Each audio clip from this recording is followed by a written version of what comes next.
So here is Parodist app where you can just send these voice cards to your friends.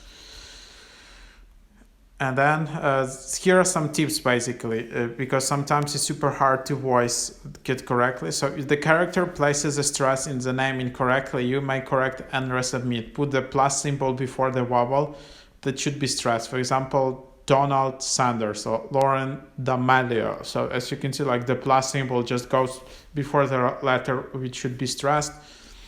If some sounds are voiced incorrectly, resubmit the name written with a different letter combination. Like just try some different similar letters. This voicing is not working perfectly all the time.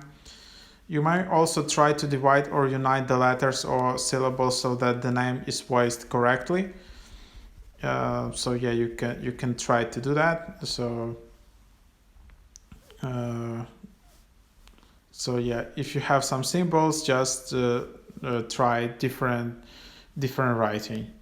And then you can add your name here, and then as you can see, it just updates in the top part. Notice that some of the names are not accepted or something like that because there is some validation going on in the app.